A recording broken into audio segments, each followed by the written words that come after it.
Good morning, children. Now, today we are going to start with a new chapter, that is cell structure and function. Okay, now this is something which is very new for you all and very interesting also. Okay, this is a totally new, you can say, new world in which you're going to enter now, with all microscopic things, microscopic structures. So you'll enjoy. Okay. Now the objectives that we are going to deal through in this lesson are, we'll be studying about the discovery of cells. We'll be looking into cell theory, how the number, shape and size of cells vary. We'll also study about prokaryotic and eukaryotic cells, the structure of the cell and all its organelles, including cell membrane, nucleus, cytoplasm and many more. Okay, so you can see that this is something very exciting. Some of you have some idea about cell and some of you have no idea. Okay, so as we proceed with this chapter, you'll come to know many new things. Okay, now let's see how cell was discovered. We'll check about its discovery. So first we need to know what a cell is. A cell is the basic structural and functional unit of life. Okay, now we'll see how this statement is true, okay, as we proceed with the other slides. But before that, we need to know how it was discovered. So you can see the picture of Robert Hooke here. He was the scientist who discovered cell. Okay, because it was all by chance, because he wanted to just know why corks float and the other materials sink. So he was studying something else, but during that process, okay, he looked at the cork cells with the help of a small microscope that he had. You can see it's there in the figure there. Okay, and when he observed the cork cells, what he saw was certain, small structures, very small structures that made up that cork area, okay, which was under focus, and it looked like the small cells in which monks lived. Okay, so he termed it as cell. Okay, that was the reason why he termed it as cell. All right. Now, many years later, there were many other scientists who were also working on what Robert Hooke saw. And there was another scientist called Leeuwenhoek who saw living cells. So there were many scientists who were working on this. Okay, and then came these three, you can say, very important scientists who gave the theory, okay, on which cell is based. And they were Theodor Schwann, Matthias Schleiden and Rudolf Virchow.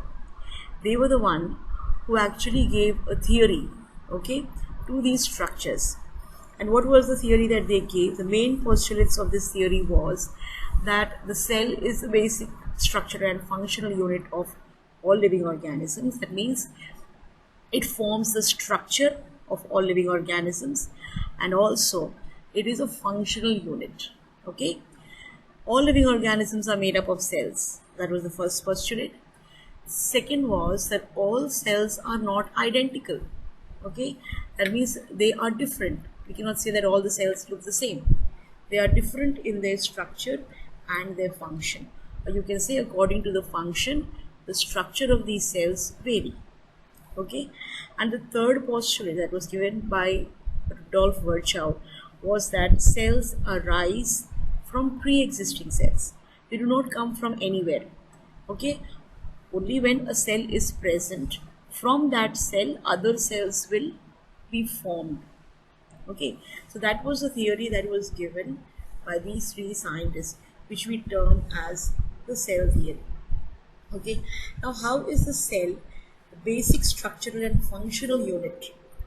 Okay, the thing is, just because the complete structure of a living organism is made up of these cells, okay, they are the building blocks, so they become the structural unit. And how functional unit?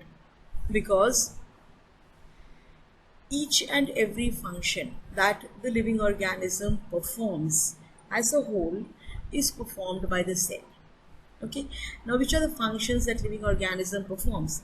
We breathe, we digest, that means we take in nutrition, we are excreting, we are reproducing. So all these basic functions of a living organism that you have studied earlier are all performed by each and every cell of that particular organism. So that's the reason it becomes a functional unit also. Okay. Now we'll talk about the variations in cell. Now there are so many different types of variations, okay, meaning changes. The cells are not the same, as I told you just now, they all look different. And what is the criteria based on which they are different? And that is their functioning. How are they different? They are different in their shapes, they are different in their sizes, and even in numbers. Okay, so there are a variety of cells which we are going to study under this topic. Now let's see how cells vary in number. We have different types of organisms. Okay, there are some organisms which are unicellular, meaning their body is made up of a single cell. Okay, and as we said, each and every cell performs all the functions performed by any living organism. So here in this case, each of these unicellular organisms, they perform all the functions that you and I perform.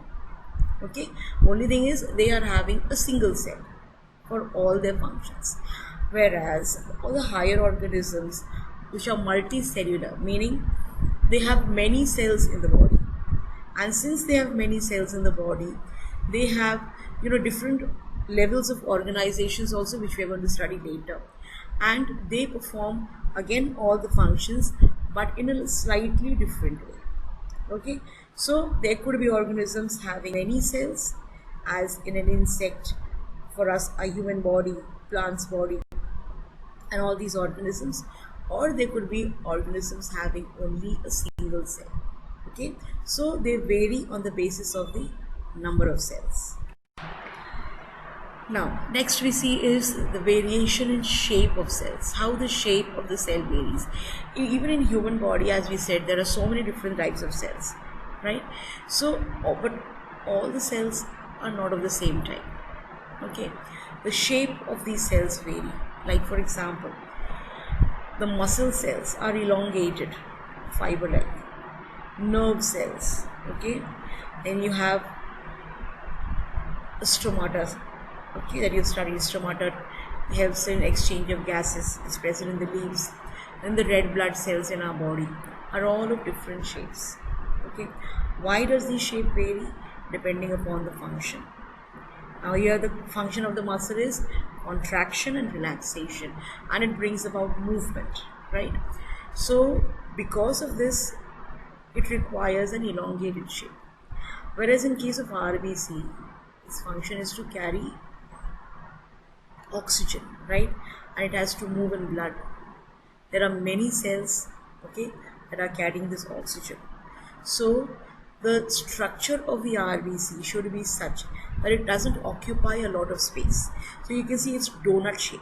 In the center, it is concave, and in the surrounding area, it is convex. Okay, so that's the reason why red blood cells have this disc shaped structure, so that it can move very smoothly along the arteries and veins, and it does not occupy a lot of space, and then it can carry a lot of oxygen. Same way here, guard cells. Why guard cells are bean shaped? Because they have to have an opening in the center. So depending upon its function, the shape of these cells also vary. Now let's see how the size vary. We have taken the extreme sizes. Now here the egg of hummingbird you can see, and you can see the ostrich egg. See how the size of the cell varies. Okay, so that's another very important thing. Again, depending upon the functioning, depending upon the job that a particular cell is doing, size of these cells also vary, like we saw just now in the previous slide also. Now let's recapitulate. We'll just check. We studied about unicellular organisms and multicellular organisms, right? Now, which out of these is more efficient in its functioning? Which one do you think is more efficient, unicellular or multicellular? Which one is more efficient? It is multicellular. Why? Because there are so many cells which group together to form a different organization, and therefore the efficiency of work also increases in a multicellular organism. Okay.